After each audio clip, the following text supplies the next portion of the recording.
ये 3 क्वेश्चंस को अटेम्प्ट करेंगे।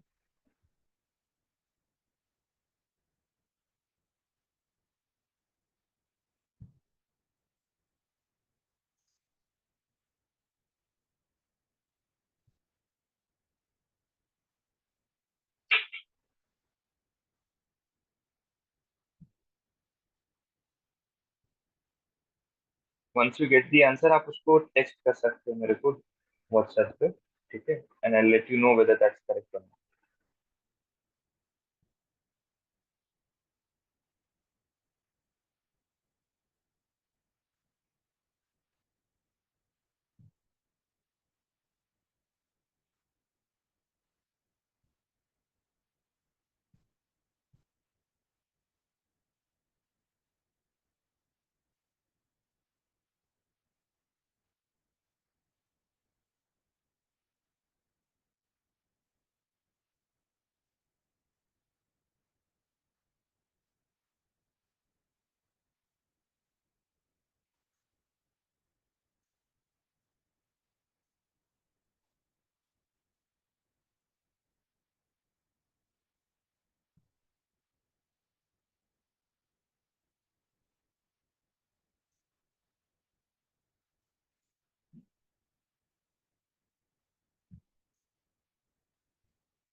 ईशा, पहले वाले को आप चेक करेंगे एक बार?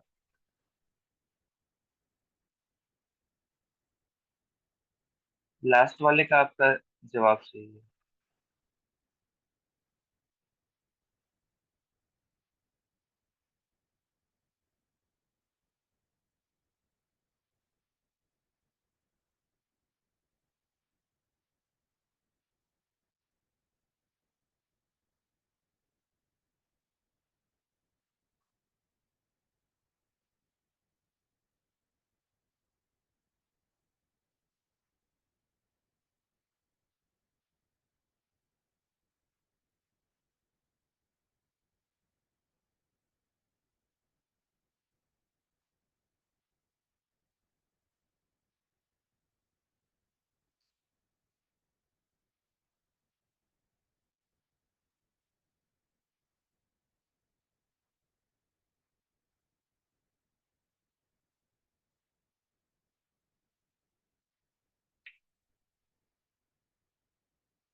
Okay, last 5 minutes, please finish this of.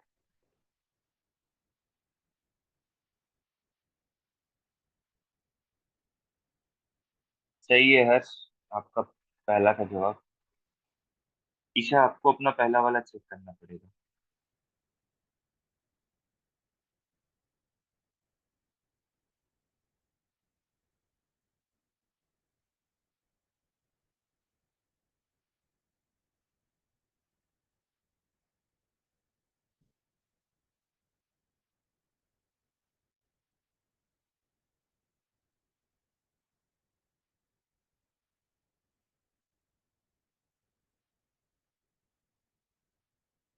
अभी सही हो गया ईशा, पहला का आंसर।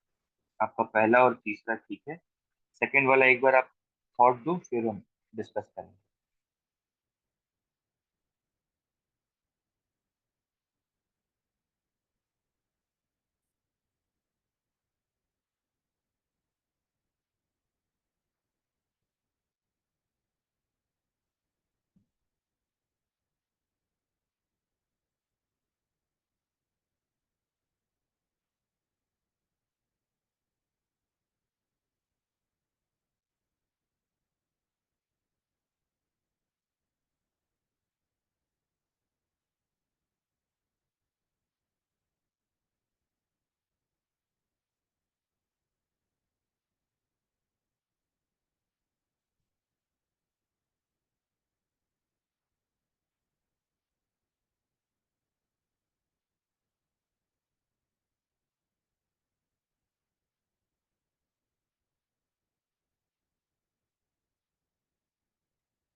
लास्ट का आंसर चेक करना होगा हर सबको।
ओके।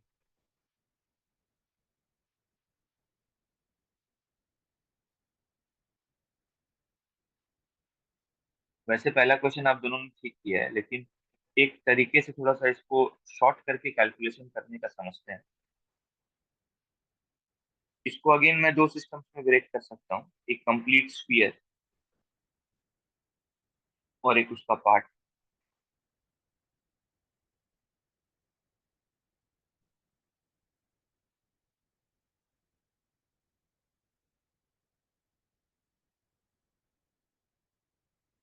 ये डिस्टेंस आर, ये डिस्टेंस 3r/2, इसका डेंसिटी रो, इसका डेंसिटी -2। अच्छा, अगर हम रो इंटू 4/3 पाई r क्यूब को क्यू चार्ज मान लें, तो इस स्फीयर पे कितना चार्ज होगा बता सकते हैं क्यू के टर्म्स में? अगर इस पूरे स्फीयर के चार्ज को क्यू मान रहे हैं, तो इस स्फीयर पे कितना चार्ज होगा क्यू के टर्म्स में बता सकते हैं?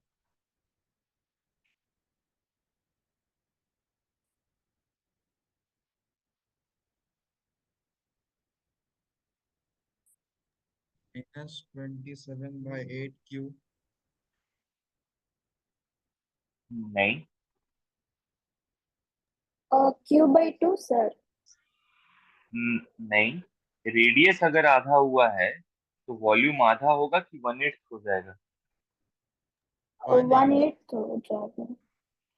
अगर 1/8 हो जाएगा तो नेगेटिव डेंसिटी है, इसकी वजह से चार्ज भी 1/8 तो होगा, लेकिन माइनस साइन के साथ। Do we agree on this? Yes sir. ठीक है। अब आप सोचो कि ये फील्ड क्रिएट करेगा पॉजिटिव वाला अवे, और नेगेटिव वाला क्रिएट करेगा टूवर्ड्स।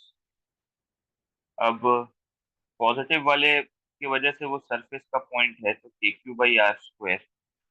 नेगेटिव वाले के वजह से वो आउटसाइड पॉइंट है, के क्यू बाई डिस्टेंस का स्क्वायर,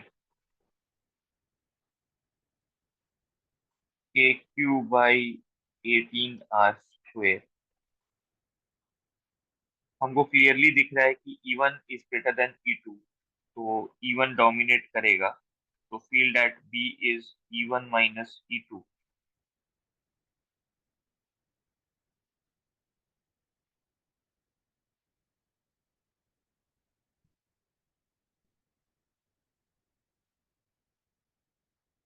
17 के क्यू बाई 18r स्क्वायर, और उसके बाद हम लोग सारा वैल्यूज पुट कर देते हैं।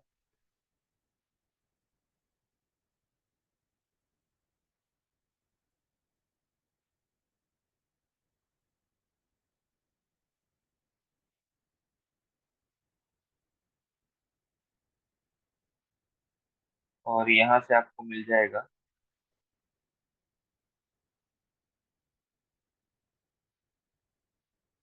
और जैसा हमने बोला था कि E1 डोमिनेट कर रहा है, तो फील्ड E1 के ही डायरेक्शन में होगा, तो लेफ्ट। ऐसा करने से क्या है, आपका कैलकुलेशन थोड़ा सा कम बल्कि दिखता है, ठीक है, थोड़ा छोटा, नहीं तो आपको बार बार ऐसे टर्म्स लिख के यहाँ पे इक्वेशन में लिखने पड़ेंगे। तो हम हमेशा कोशिश करते हैं कि एक पे चार्ज को क्यू मान ले, और दूसरे के चार्ज को क्यू के टर्म्स में, -q/8 हो गया, -q/4 हो गया, जो भी हो गया, उसको उस टर्म में रिप्रेजेंट कर ले, पूरा सॉल्व कर ले, और लास्ट में क्यू का वैल्यू पुट कर दे, ताकि आपको बल्कि एक्सप्रेशंस को हैंडल करने की जरूरत ना पड़े। ठीक है,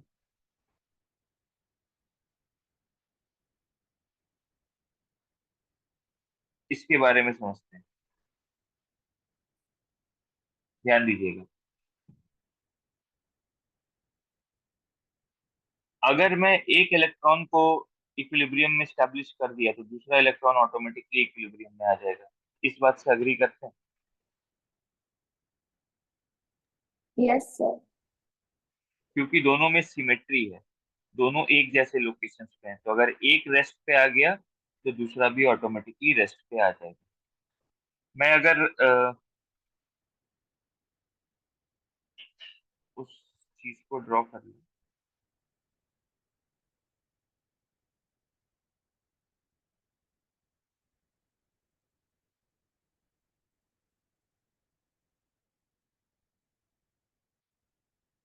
मुझे एक बात बताइए, ये इलेक्ट्रॉन इस इलेक्ट्रॉन को अट्रैक्ट करेगा कि रिपेल करेगा?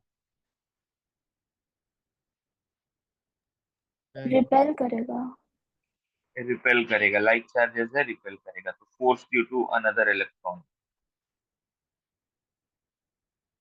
अच्छा, स्फीयर पॉजिटिवली चार्ज है, तो इस पॉइंट पे स्फीयर पे फील्ड किधर होगा, टुवर्ड्स द सेंटर कि अवे फ्रॉम द सेंटर?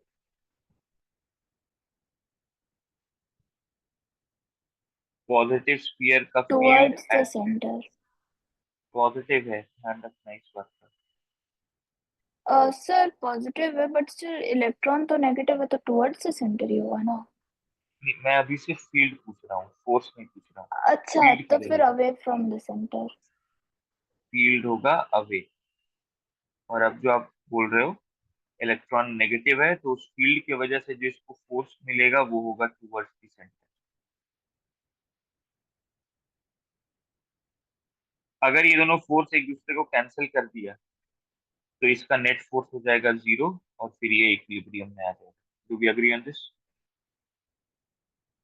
ठीक है, तो मैं पहले एफ ई लिख लेता हूँ। एफ ई, के into E1 into E2 divided by distance का स्क्वायर,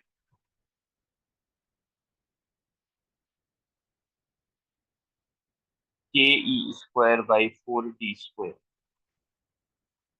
फिर लिखते हैं फोर्स ऑन स्फीयर। स्फीयर है चार्ज 2e का। स्फीयर पे, स्फीयर के लिए वो वाला पॉइंट आउटसाइड है कि इनसाइड है, जहाँ पे इलेक्ट्रॉन रखा हुआ है? इनसाइड है। इनसाइड है, तो मैं लिखूंगा के Q into distance from centre divided by radius का क्यूब। फील्ड को मैं चार्ज से मल्टीप्लाई कर दूंगा तो मेरे को फोर्स मिल जाएगा। इस वाले एक्सप्रेशन में अगर किसी को दिक्कत हो तो बोलेंगे। क्लैरिटी है? इनसाइड पॉइंट पे फील्ड, वहां पे रखे हुए इलेक्ट्रॉन से मल्टीप्लाई, फोर्स मिल गया। Force on the sphere,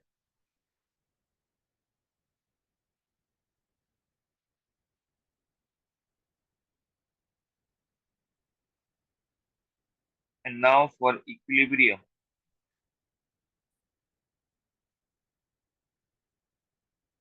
I want this to be equal to this.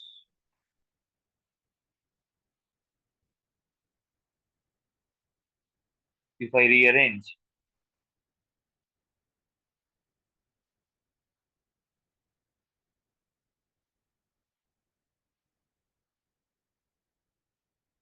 Cube root ले लो,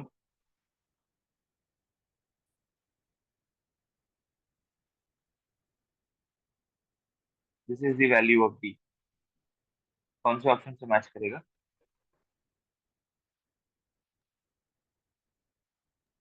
B option sir. B option से। एक बार लॉजिक देखिए, कहीं दिक्कत है तो बताइए।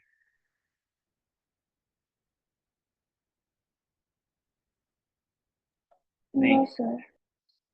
डी आपका आर बाई टू आया है। क्वेश्चन पूछ रहा है what is the equilibrium separation between the charges, तो वो डी की टू डी। और 2D होगा सर। तो सेपरेशन आर बाई टू की आर। आर होगा सर। Option A, perfect.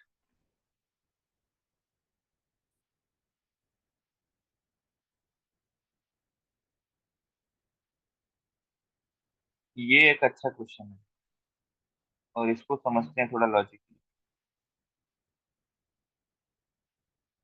ये जो हेमिस्फीयर है,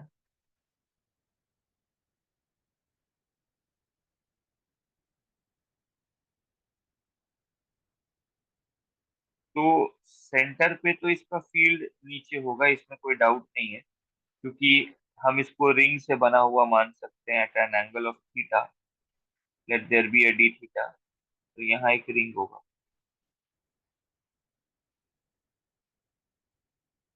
और ऐसे जितने भी रिंग्स बनेंगे सबके लिए ये एक्सिस का पॉइंट है, तो फील्ड या तो away from the centre of the ring होगा या टूवर्ड्स होगा, तो सब ऐड होके भी इसी लाइन के अलोंग रहेगा, मतलब इसी लाइन के अलोंग रहेगा। दैट इज वाई जो भी ऑप्शन है उसमें हम देख रहे हैं कि फील्ड जो है अवे है, क्योंकि ये पॉजिटिवली चार्ज। ठीक है, तो P1 पे कोई दिक्कत नहीं होना चाहिए।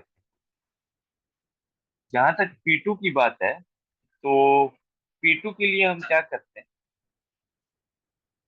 हम मान लेते हैं कि अगर P2 पे इस तरह से साइड में चार्ज फील्ड बनेगा, तो जरा ध्यान देना।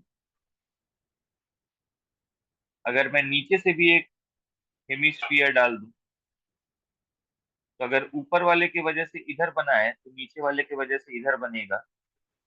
यानी इस बार हमको एक नेट फील्ड मिलने लगेगा हॉरिजॉन्टल में। कभी भी किसी होलोस्फीयर के इनसाइड पॉइंट पे फील्ड हो सकता है?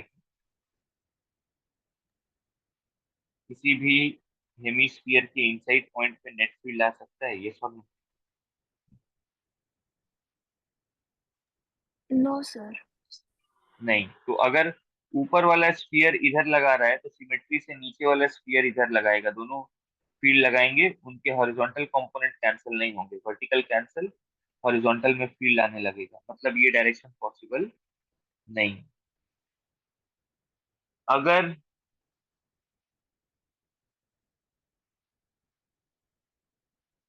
ऊपर वाले के वजह से हम दूसरा डायरेक्शन लें इधर, तो नीचे वाला फिर इधर लगाएगा, फिर ये इधर बनेगा। ये भी पॉसिबल नहीं। हाँ, लेकिन अगर ऊपर वाला सीधे ऐसे बनाता है तो नीचे लाने वाला भी सीधे ऐसे बनाएगा। इस बार दोनों कैंसल आउट कर जाएंगे और जीरो हो जाएगा अंदर भी। यही होता है हॉलोस्फीयर में, हर पॉइंट पे फील्ड जीरो। इसका मतलब है कि P2 पॉइंट पे भी फील्ड ऐसे ही रहेगा, P1 पे भी ऐसे ही रहेगा, ताकि ऊपर से जब आप एक स्फीयर को और लेकर आए,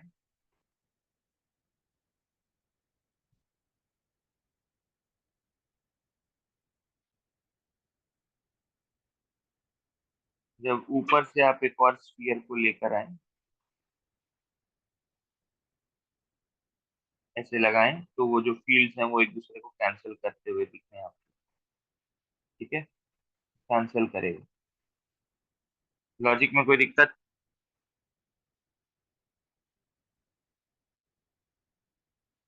लॉजिक क्लियर है? कौन सा जवाब होगा इसका? C option. परफेक्ट। चलिए आगे बढ़ते हैं।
Looking for the answer of this.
एक यूनिफॉर्म स्फेरिकल सेल के लिए आपको पोटेंशियल बताया है अभी तक? पोटेंशियल का फॉर्मूला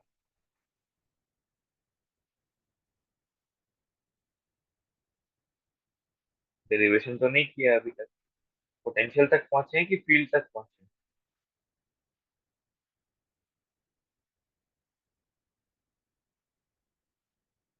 पर मैं फिर भी ऐसा कुछ कर सकता हूँ जिससे कि हमें ऐसा कोई प्रॉपर्टी पता है जिससे कि मैं इस क्वेश्चन को टैकल कर सकता हूँ।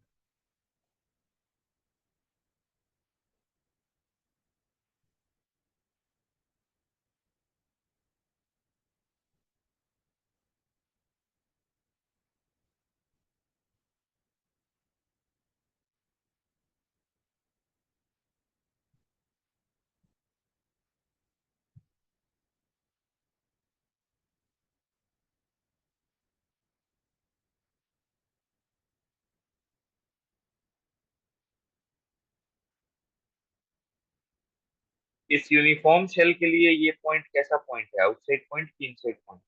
ए पॉइंट। आउटसाइड पॉइंट है। अगर आउटसाइड पॉइंट है तो यूनिफॉर्म शेल को अगर एक पॉइंट चार्ज बना के एनालिसिस किया जाए तो डिफरेंट आएगा रिजल्ट कि सेम आएगा? सेम आएगा। इसका मतलब है कि हम इसको बोल सकते हैं कि ये एक पॉइंट चार्ज है क्यू, जो भी इस पे चार्ज होगा प्लेस्ड एट सेंटर,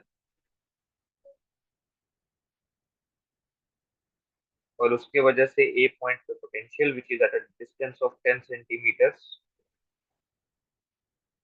वो है 100 वोल्ट्स। हमको पता है किसी भी पॉइंट की वजह से पोटेंशियल होता है के क्यू बाई 10 सेंटीमीटर्स, तो 0.1, दिस इज 100। अब मेरे को उस पॉइंट पे पोटेंशियल चाहिए कि फील्ड चाहिए? यानी हमको के क्यू का वैल्यू मिल गया है डायरेक्टली, के क्यू का वैल्यू है 10। अब मेरे को उस पॉइंट पे चाहिए फील्ड। फील्ड होगा के क्यू बाई आर स्क्वायर। के क्यू का वैल्यू पता है 10, आर स्क्वायर फील्ड बनेगा।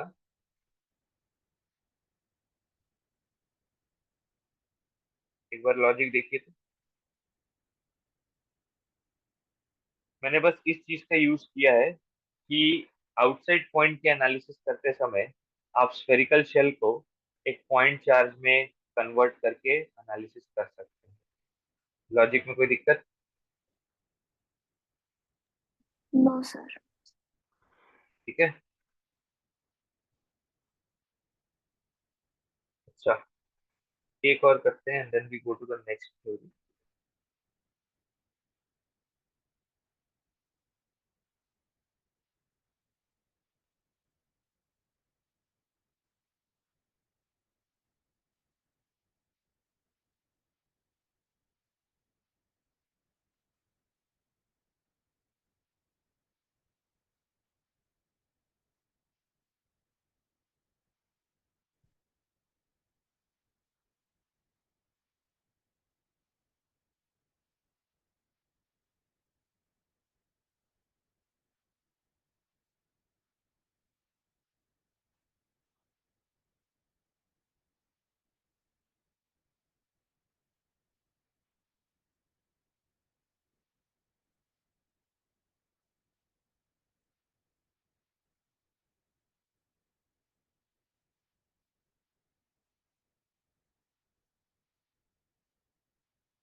Looking for the answer of this.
keep this as solid sphere,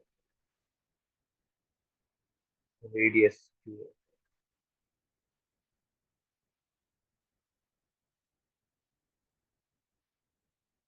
Coulomb's law directly लगेगा क्या?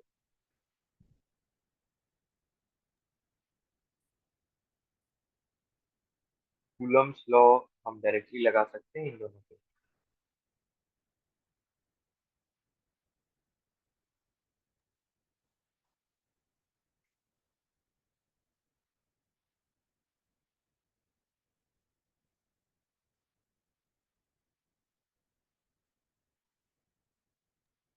अगर परफेक्ट सर टीचर। स्फीयर को पॉइंट चार्ज लेंगे तब फिर उसके बाद लगा सकते हैं। उसके बाद भी कूलम्स लॉ लगा सकते हैं, तो कूलम्स लॉ के लिए तो दोनों पॉइंट चार्ज होना चाहिए ना, अच्छा, यस सर। है ना? तो अपन ये कर सकते हैं कि पहला बात तो है कि स्फीयर के लिए ये रिंग का सारा पॉइंट्स आउटसाइड पॉइंट है, तो ये स्फीयर वहां फील्ड क्रिएट करे, चाहे पॉइंट चार्ज वहां फील्ड क्रिएट करे, डिफरेंट बात की सेम बात? सेम है सर। सेम बात। तो सबसे पहले तो रिंग बना लो।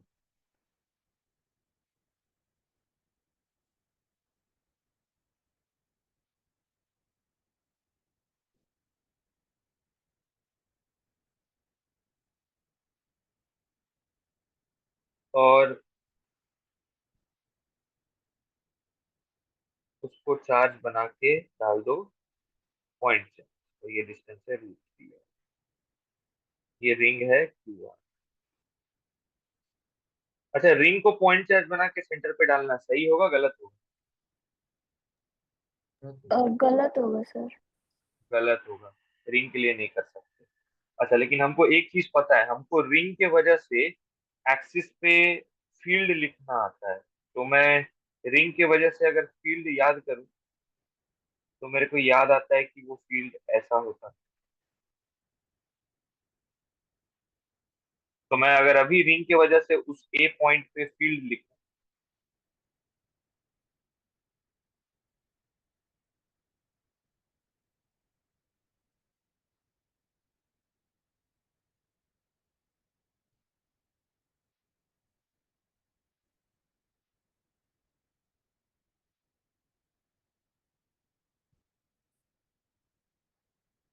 तो शायद ये फील्ड है। और अगर ये फील्ड है, तो अब मैं फोर्स को लिख सकता हूँ वहां पे लाया हुआ चार्ज इनटू फील्ड। और अगर आप यहाँ से कंपैरिजन करेंगे, तो आपको n की वैल्यू मिल जाएगी √3/8। तो हमने कूलम्स लॉ नहीं लगाया, हमने पहले रिंग के वजह से इस पॉइंट पे फील्ड निकाला और Q इंटू ई करके फोर्स निकाला। अट्रैक्शन है रिपल्शन? रिपल्शन। रिपल्शन। तो ये इधर रिपेल होगा F से, ये इधर रिपेल होगा F से।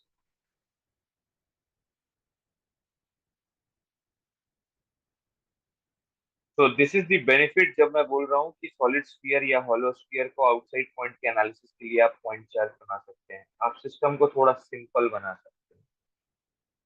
ठीक है, ओके। अब आते हैं potential.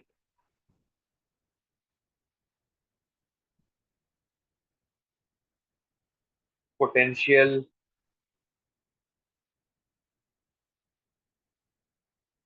Due to uniformly charge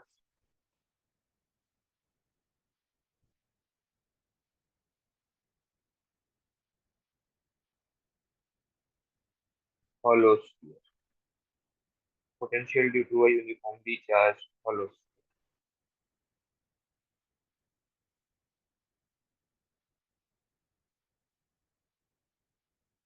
आराम से सुनना।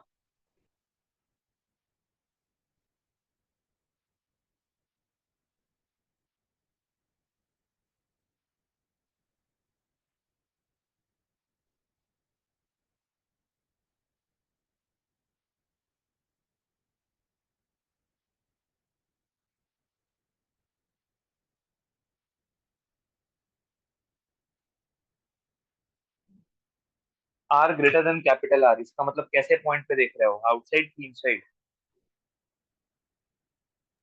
आउटसाइड। परफेक्ट, आउटसाइड पॉइंट है ये। तो आउटसाइड पॉइंट के लिए कोई टेंशन है कि पॉइंट चार्ज बना के पोटेंशियल देखें?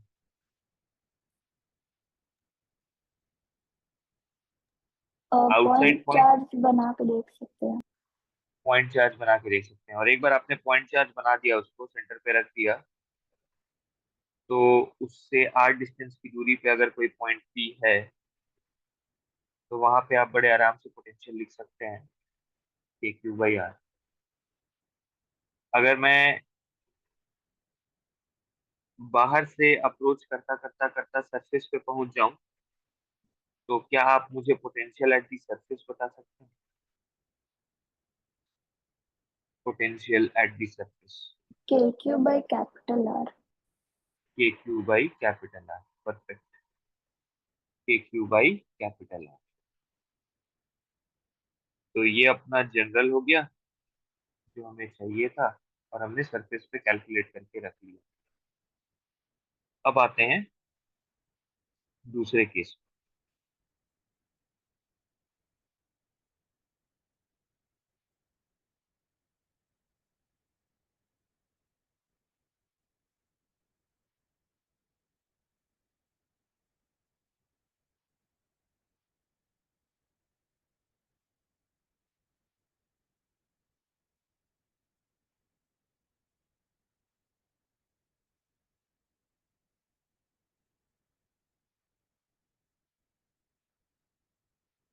अब हम हैं इनसाइड पॉइंट।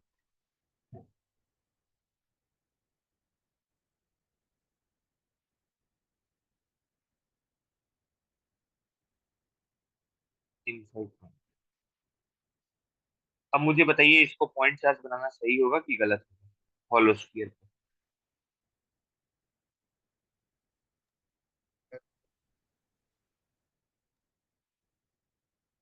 अब इनसाइड पॉइंट के लिए मैं इसको पॉइंट चार्ज नहीं बना सकता, ठीक है? तो अब मेरे को कुछ ऑल्टरनेट खोजना होगा।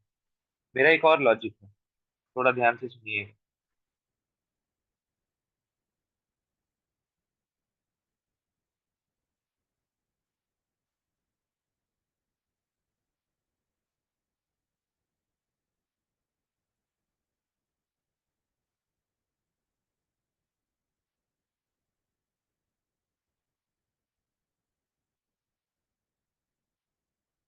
हमें ऑलरेडी पता है पोटेंशियल एट सरफेस इज के क्यू बाई आर। हमें ये भी पता है कि अगर मैं ऐसा लिखूं,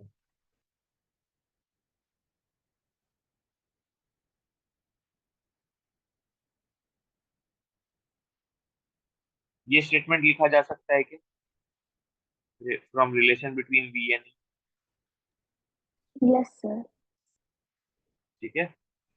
अच्छा, मुझे एक चीज बताइए कि जब आप सरफेस से पी तक आएंगे, तो आप हर समय इनसाइड पॉइंट पे मूव करेंगे। इनसाइड पॉइंट पे फील्ड कितना होता है होलो स्फीयर का? जीरो। जीरो। तो अगर इनसाइड पॉइंट पे फील्ड जीरो होता है, इसका मतलब है पूरे इंटीग्रेशन पे ये फील्ड जीरो है, इसका मतलब ये पूरा इंटीग्रेशन ही कितना हो जाएगा? Zero. As E is zero for inside points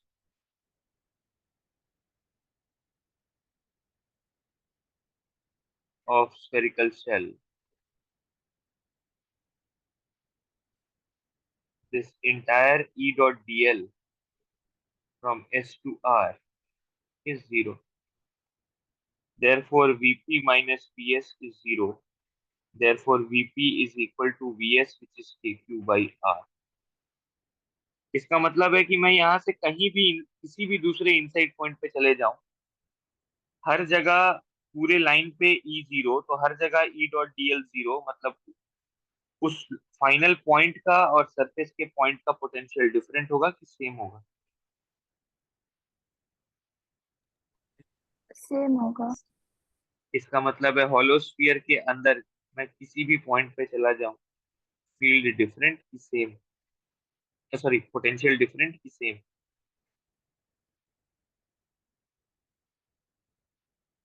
मैं किसी भी एक पॉइंट से दूसरे पॉइंट पे जाऊंगा सेम ना। होगा। हाँ, मैं किसी भी एक पॉइंट से दूसरे पॉइंट पे जाऊंगा, उस पूरे लाइन पे हर जगह ई जीरो होगा, तो पूरे लाइन का ई डॉट डीएल का इंटीग्रेशन जीरो होगा। तो स्टार्ट पॉइंट और एंड पॉइंट का फील्ड पोटेंशियल हमेशा सेम होगा। इसीलिए मैं ये कंक्लूड कर सकता हूँ कि for inside point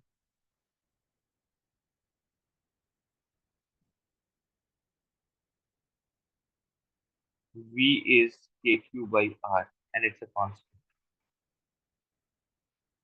and it's a constant। तो आउटसाइड पॉइंट के लिए पॉइंट चार्ट बना के देख लेना। इनसाइड पॉइंट पे तो इस बार कोई टेंशन है ही नहीं, kq by कैपिटल r। अगर मैं इसका एक डायग्राम बना लूं,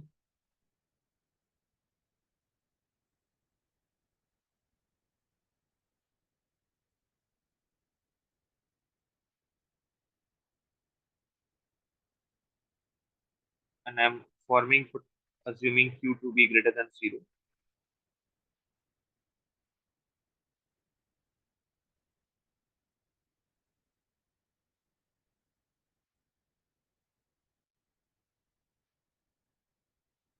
जब तक इनसाइड है तब तक कांस्टेंट, जब बाहर आ जाएगा तो डिक्रीज। ये kq।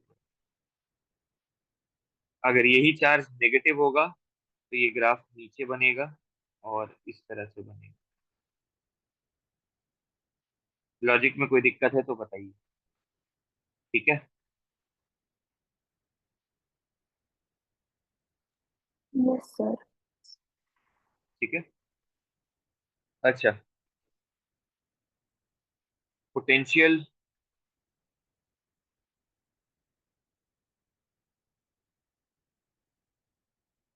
Due to uniformly charge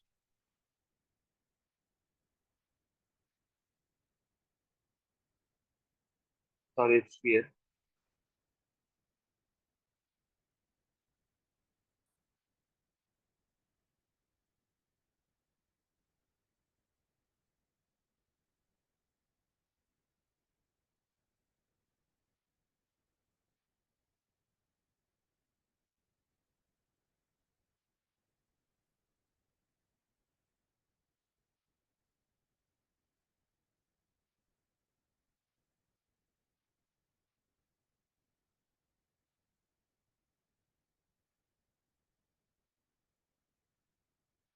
are greater than capital R, इसका मतलब आउटसाइड पॉइंट है।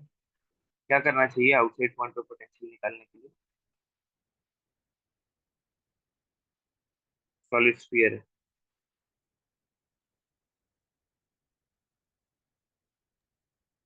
सर वो स्फीयर को एक पॉइंट चार्ज कंसिडर करके सॉल्व कर देंगे। परफेक्ट।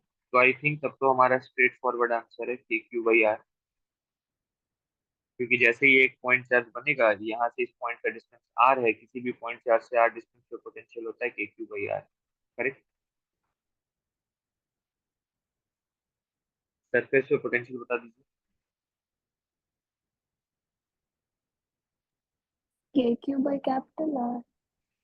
के क्यू बाई कैपिटल आर। अच्छा, एक चीज और ध्यान रखेंगे, जब आप पोटेंशियल लिखते हैं तो चार्ज को विदाउट साइन की विद साइन?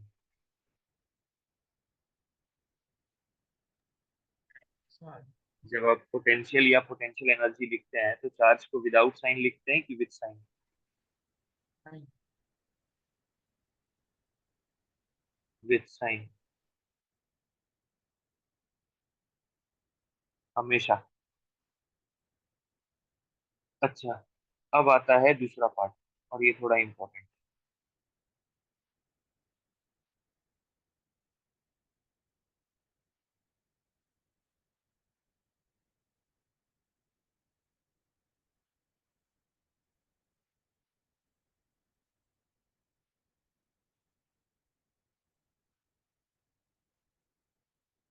अब मुझे बताओ कि सॉलिड स्फीयर में अंदर में फील्ड जीरो होता है कि नॉन जीरो होता है? सॉलिड स्फीयर नॉन जीरो होता है सर। तो अगर नॉन जीरो होता है तब तो अब मैं पहले जैसा लॉजिक नहीं लगा सकता कि पी और एस का पोटेंशियल सेम होगा, तो सॉलिड स्फीयर के हर पॉइंट पे field potential k Q by capital R होगा। तो अब मेरे को कैलकुलेट करना पड़ेगा। Now I need to work on case two, r less than capital R, so I am working on inside points.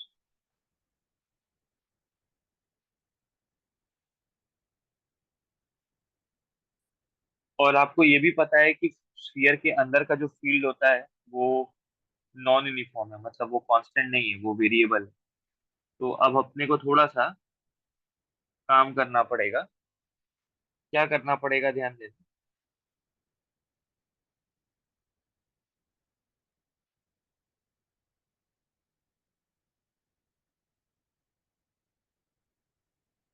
Eight a distance of are,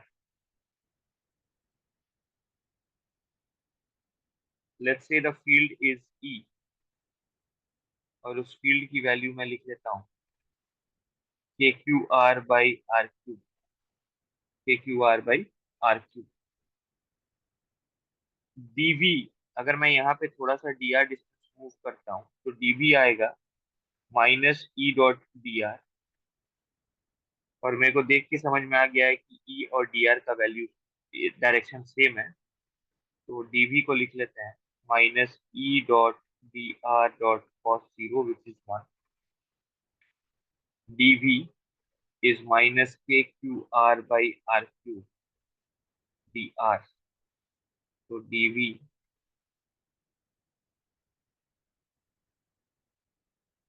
are D R, integration करेंगे।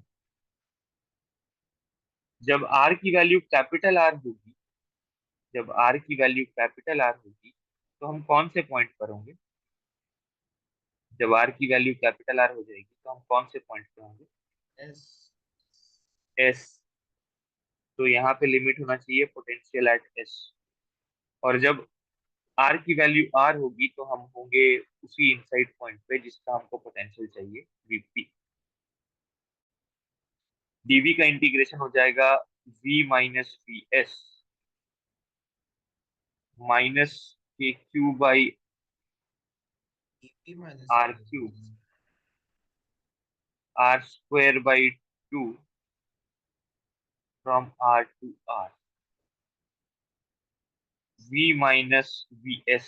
और शायद आपको याद हो, वी एस आपने calculate करके रखा हुआ है k Q by r, minus के Q by two r cube. Two को बाहर ले आए, लिमिट्स पुट कर दी। थोड़ा सा रीअरेंज कर रहे हैं।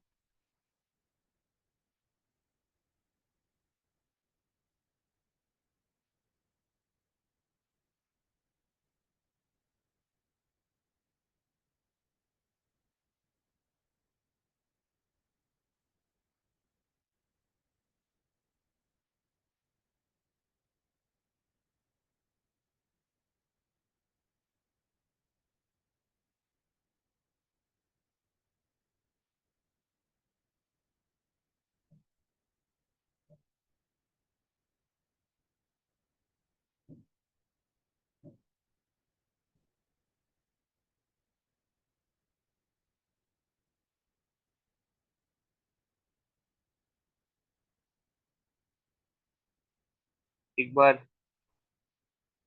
पूरा सॉल्व होने के बाद देखिए, और कहीं दिक्कत लगे तो पूछिए।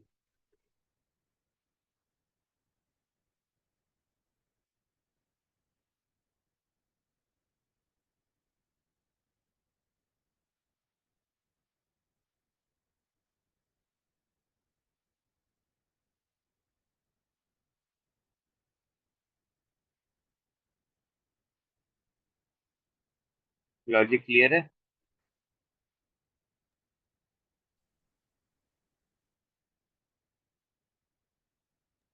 Yes sir. तो अगर लॉजिक क्लियर है तो मुझे ये बता दीजिए कि potential at the centre of the solid sphere कितना होता है? Potential at the centre of the solid sphere.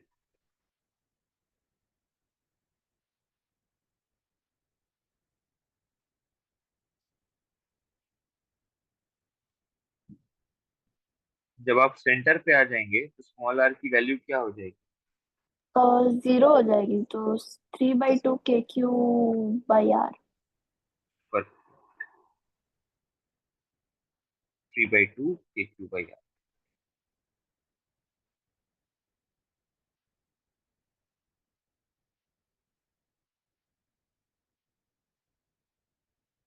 This is how you deal with potential of a solid sphere.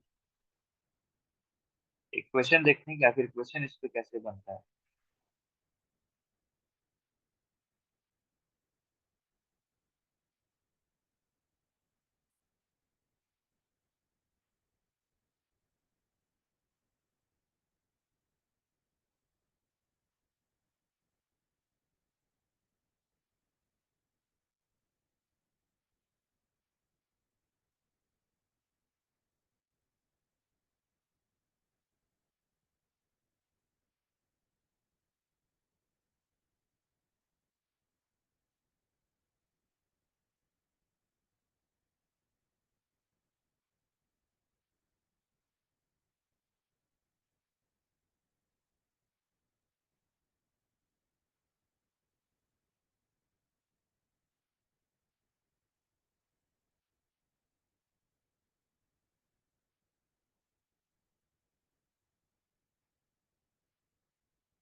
Try करेंगे please.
Correct Disha.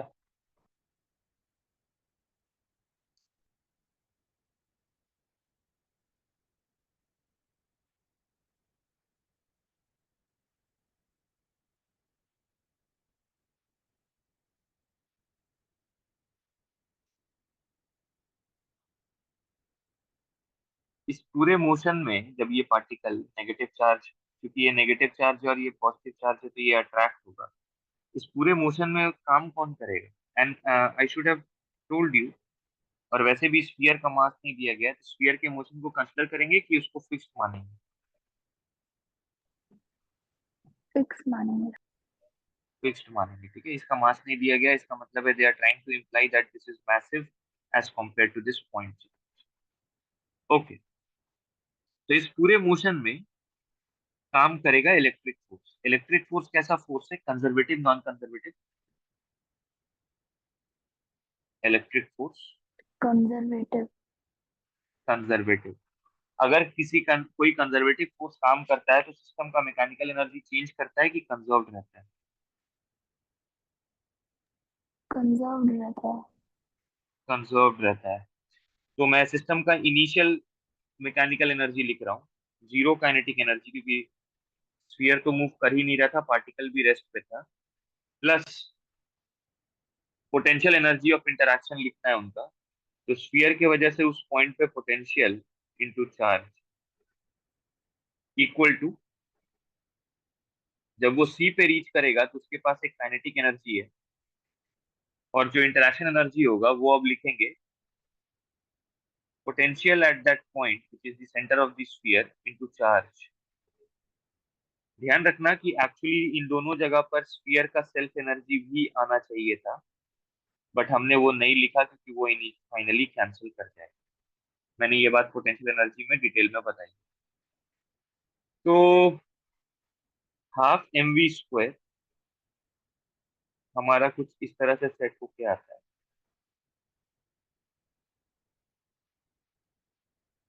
So half m v square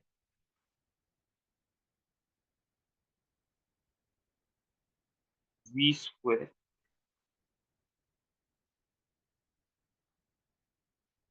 sir v square में root नहीं, so we then,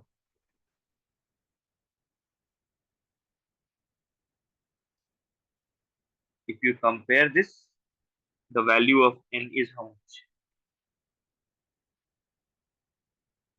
1. Clarity है? This is how we use potential of spheres. This is how we use potential of spheres. हमने बाकी सबके potential वहां पढ़े थे, sphere के पोटेंशियल नहीं पढ़े थे। तो अब हम स्फीयर्स के भी पोटेंशियल्स को टैकल कर सकते हैं, राइट? फाइन, यहीं तक रखते हैं आज, है ना? And we continue then in the next class.